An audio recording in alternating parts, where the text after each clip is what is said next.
2 weeks ago, I embarked on a trip across the Drakensberg. I've been planning this trip for over the last 2 years, I would say, and I wanted to go to one of the locations that has always been on my bucket list living here in South Africa, and that was Madonna and her worshippers, which is deep in the northern Drakensberg.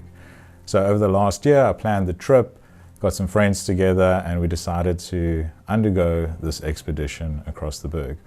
So basically, we hiked up from Amphitheatre, which is in the northern berg, up to the top of Tugela Falls. We camped over there, and then, which is about a 8-kilometer hike up. And then the next day from there, we did a big slog, 15K slog up some big hills across to Madonna and her worshippers, where we spent 2 nights, and then hiked back to the top of Tugela for 1 more night, and then back down the next day to Vitshoek.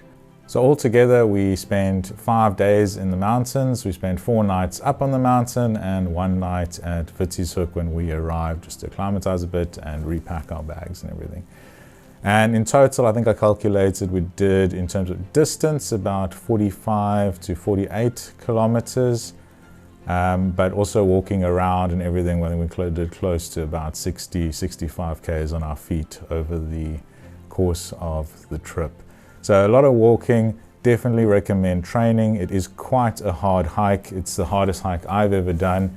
I did train for it, my legs were good and I felt good, but obviously carrying a 20-kilo backpack or 25-kilo backpack up the mountain, and 3,000 meters up to 3,200 meters, I think was the maximum altitude we got to, you are definitely going to feel it. So putting kilometers on the legs and training with some weights to get those knees and ankles strong, highly recommended.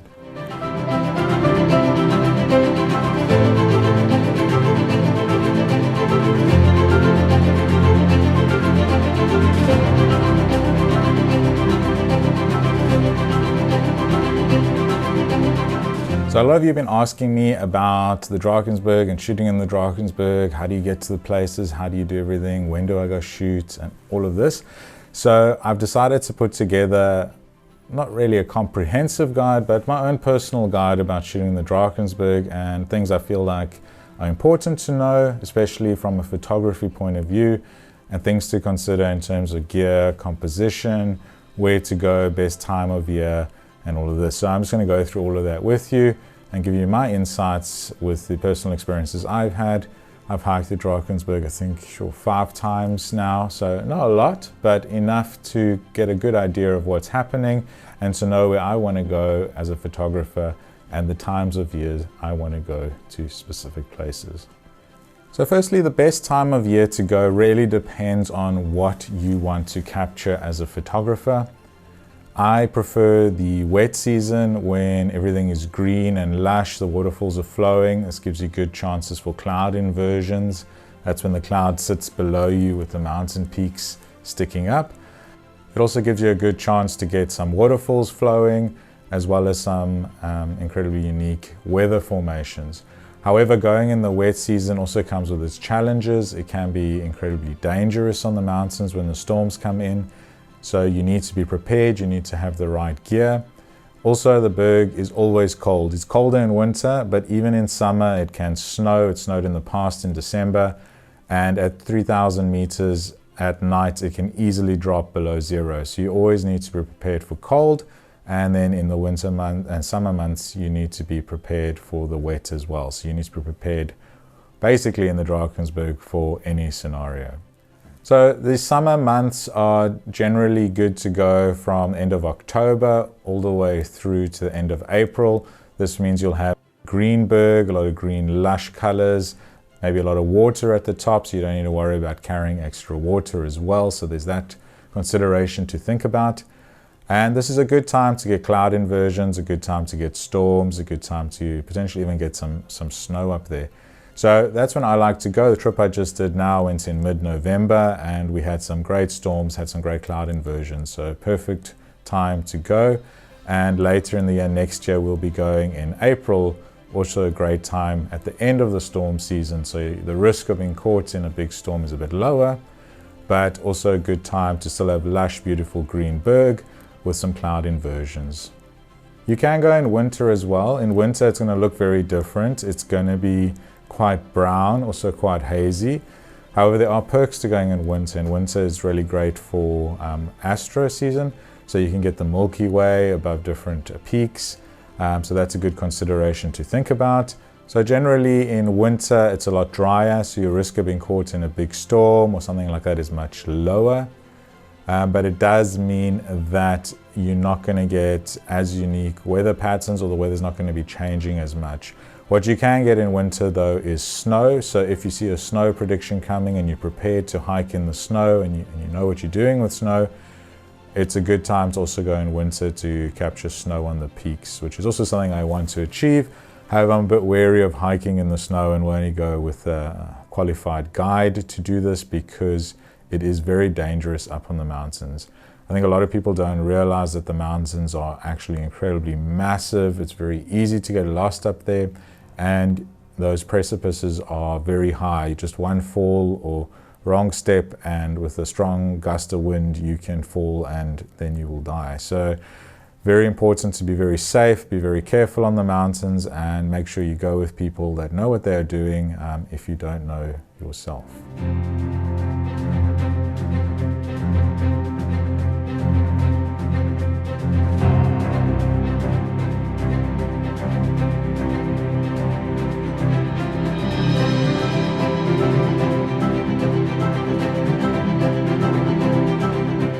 Okay, so the next thing you need to do is you need to be prepared to hike in the Drakensberg. And by being prepared, I mean having all the essentials that you need.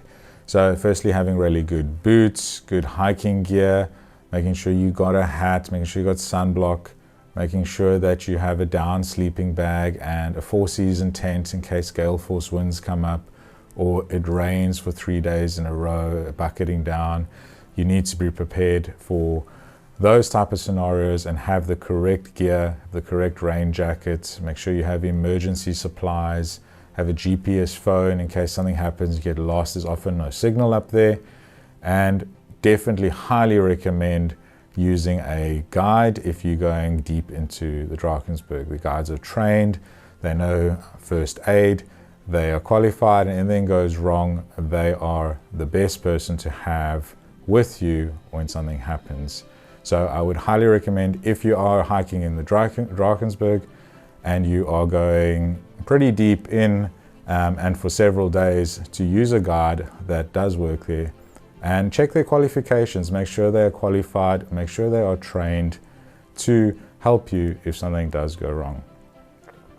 So I hike with a guide. Whenever you see me doing big hikes, I have a guide with me, and whenever we run workshops or anything there, always have qualified guide with me. So be prepared, make sure you have the right gear. If you have any questions about gear, please feel free to ask me in the comments. I'll gladly share what gear I use and experience what I have learned to take with me that will help me get up the mountain. To tag onto that, as I already said, is not only have the right gear, but also be physically prepared. Make sure you have trained for the hike, and yes, you do have to do training if you are not a fit person. Cardiovascularly is not massive, but you are carrying a lot of weight, so your legs need to be strong. You're going to be climbing up chain ladders with backpacks on. You're going to be hiking not on well-defined tracks, so there's going to be a lot of stumbling, so make sure your ankles and knees are strong for the hike. Saying that, going up to amphitheater doesn't necessarily have to be a hard hike. You can hire a porter to help you take a bag. It's only an 8-kilometer hike up. So if you're able to, a good instance, I say, if you can hike up India Fenster and Table Mountain and back down Platteklip, you should be good to go up to amphitheater. When you start going deeper into the berg though, you got to make sure you are doing a lot of hiking training as well as some weight training to make your legs stronger.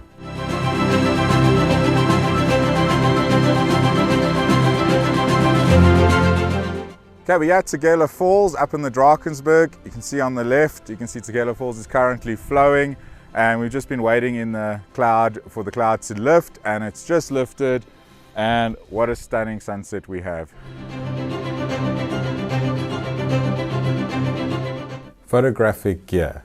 So I'm going to play you a little clip now about me up in the mountain and what gear I took with me, but I definitely only used one lens for this trip, and it's a great lens, gave me a good range, and I'll be talking about pictures and showing you examples of why I think this lens is a great lens to take with you on the mountain, or a similar range in other brands. And you can basically shoot from telephoto all the way to pretty wide. Having a super wide angle in the Drakensberg does get a bit lost. What I mean by that is because the mountains are so big, they're also quite far away from you. So as soon as you start going to like 18 mils, 16 mils, the mountains tend to get quite small, and that grand scale of these big mountains gets quite lost. So I reckon anything from 24 mils up is a good measure to go with, and I use the Nikon 24-120. And I'll be showing you examples of images I took and the difference that the focal lengths can make in your compositions.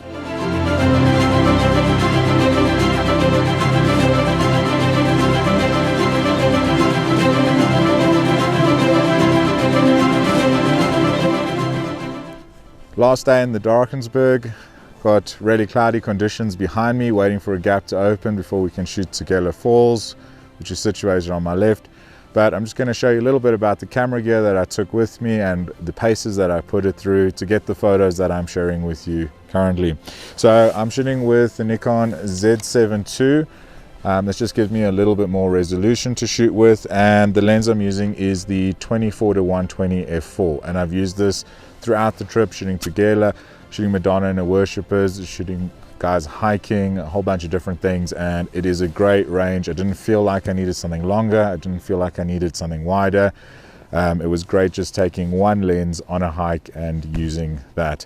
And then on the front I have the Nisi polarizer. This I use a lot, especially for the wet conditions, just to cut off that glare and really pop out the green colors of the Drakensberg. Also brought a 6-stop with me to get some cloud movement, but didn't really have the conditions for that with the wind that I had.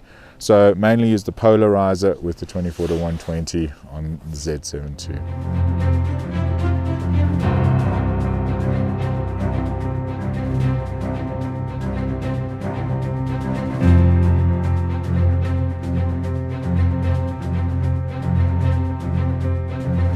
So I'm going to jump right now into some editing, show you examples of images, and looking at some tips from a photography point of view for shooting the Drakensberg.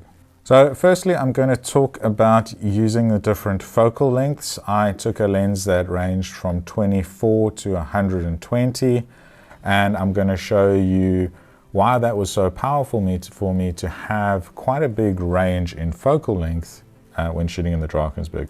I have two examples of images taken at Madonna and her worshippers overlooking Mweni and rockeries in the distance off to Cathedral Peak.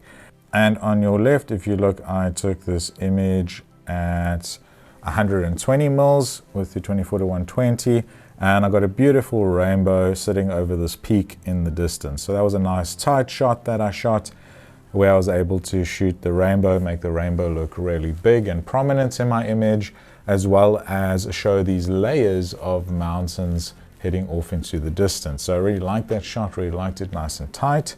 However, if I zoomed out a bit to the shot on the right, this is at 56 millimeters, you can see I was able to incorporate a bit more layers in the foreground into the image.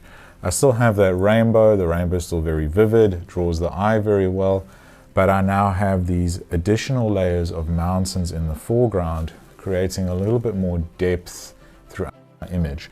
So I quite like the balance of being able to go super tight, get a very simple, minimal shot in the Drakensberg, as well as being able to zoom out at 56 millimeters, still getting in all these layers in, creating nice depth and flow and unique interest points throughout my image.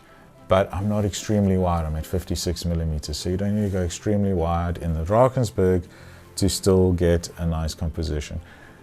If I shot this at 14 mils or 16 mils, you would have just lost that rainbow. It would have been so tiny in the background, and these layers would have also been lost, and you would just had a massive foreground with a few little mountains, tiny mountains in the background with this tiny rainbow.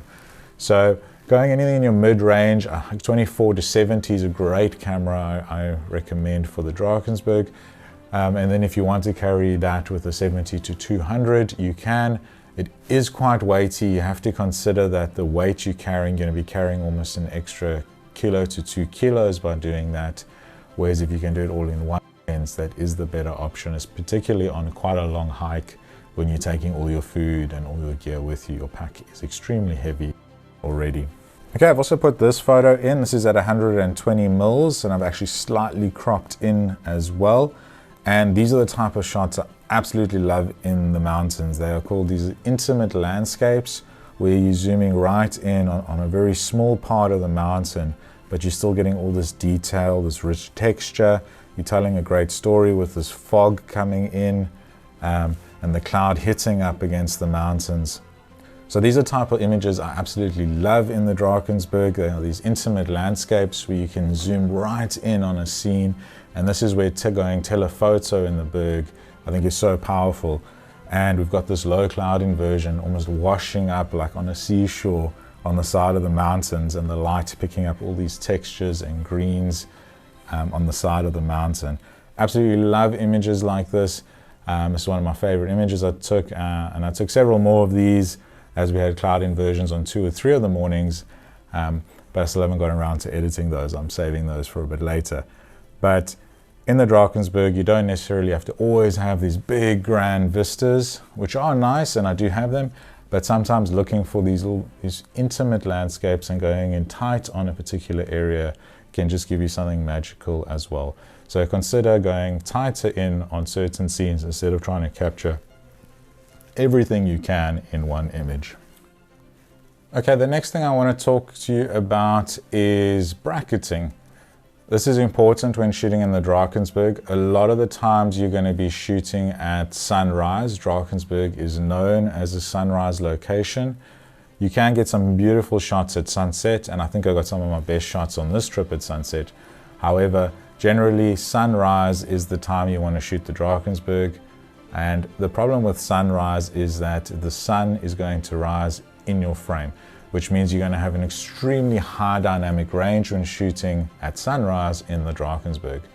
So to counteract this, we need to shoot bracketed shots. I generally take 3 shots, 1 stop apart.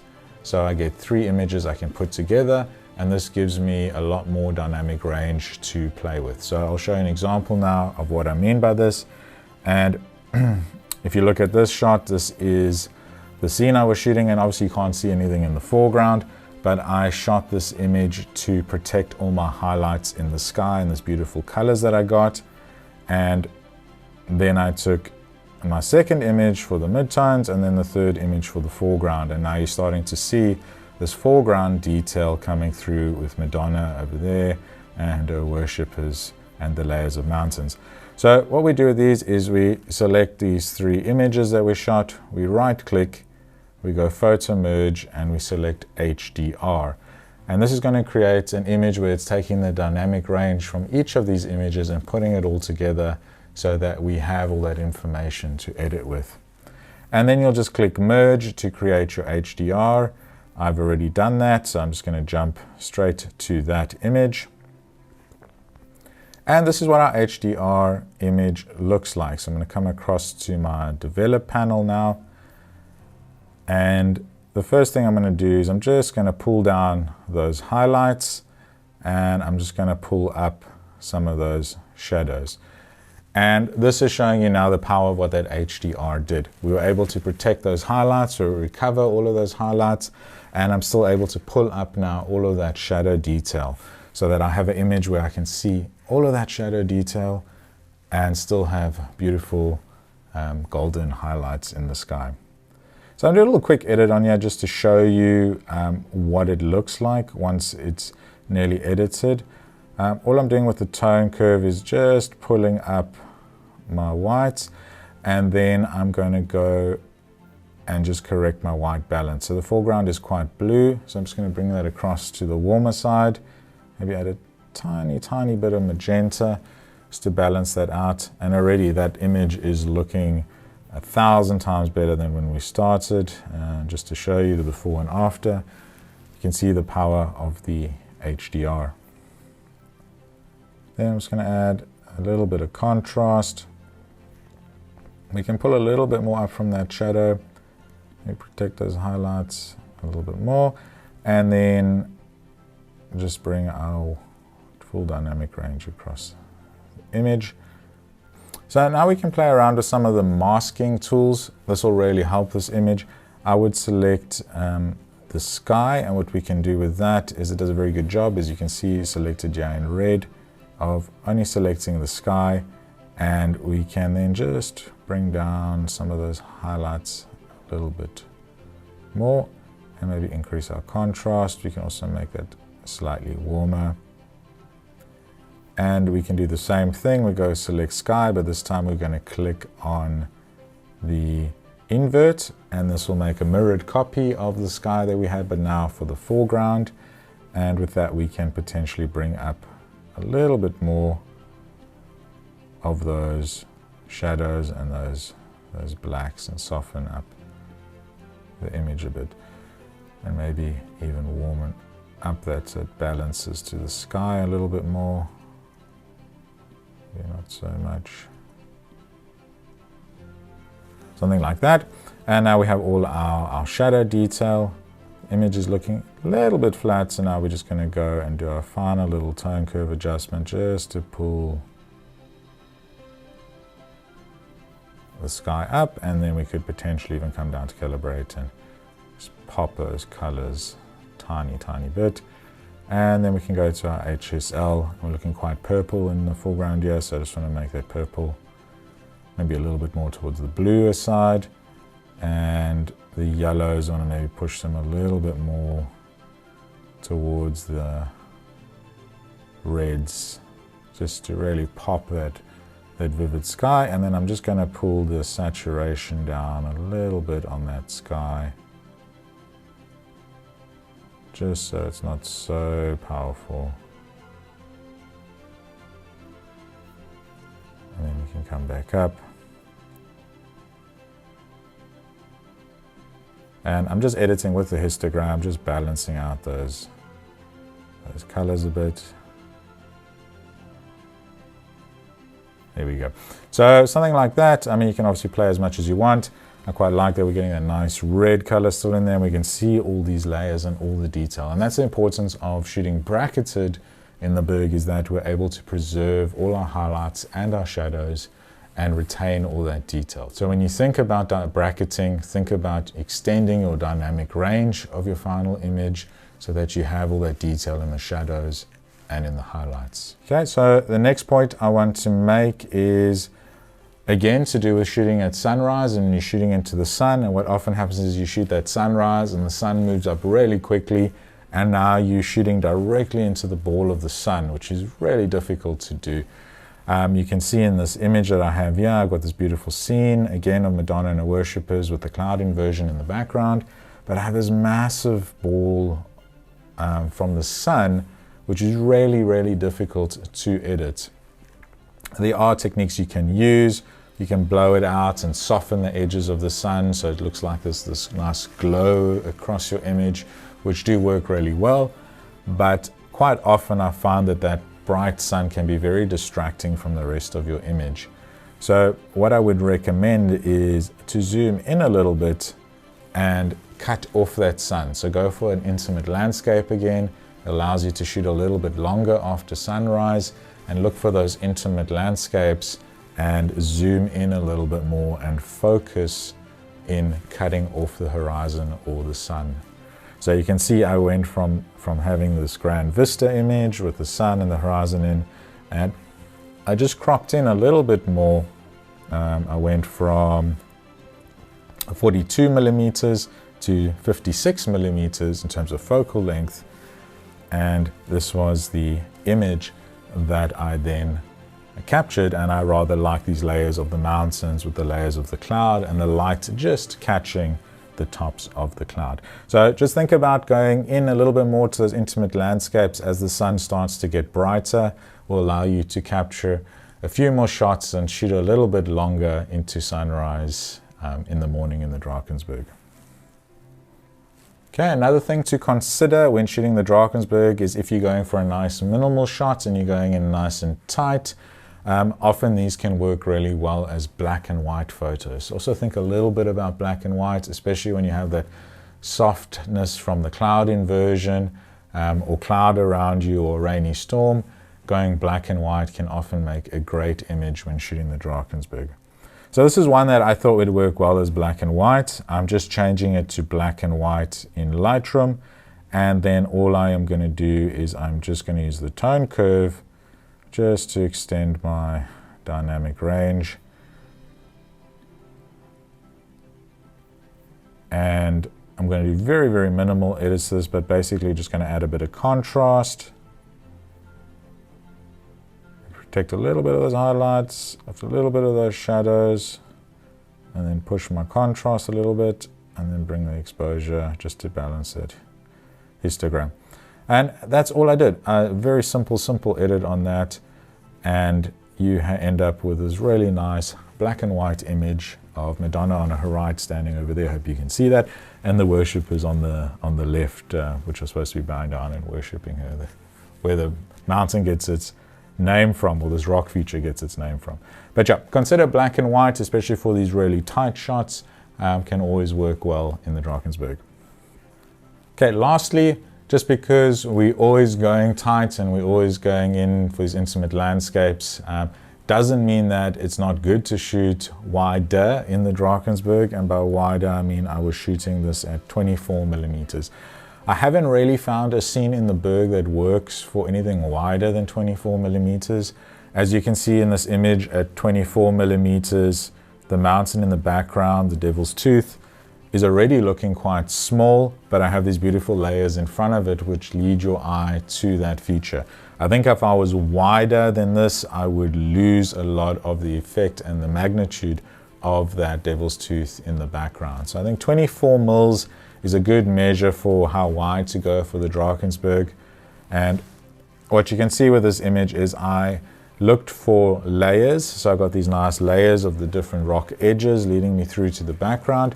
And I also looked for leading lines. So I looked for lines that will pull your eye to that last lighted sunset and the Devil's Tooth in the background. So you can definitely shoot a wider in the Berg, but just think about your layers and the different rocks that you're going to incorporate and what's going to be directly in your foreground, such as these flowers and tufts of grass that I incorporated. And you may want to consider then, if you are very close to your foreground, to do a focus stack. And I have another video on that you can watch about how to focus stack your images for the mountains. So all in all, that's what I'm just going to cover you as a tip from a photographer in the Drakensberg. I hope that was helpful, and I hope you're going to head out to the Drakensberg, if not with me, with someone else, or on your own, and go capture some stunning shots. It's one of the most beautiful places for landscape photography in South Africa, in my opinion, and definitely worth a visit if you are physically able to get there and do it.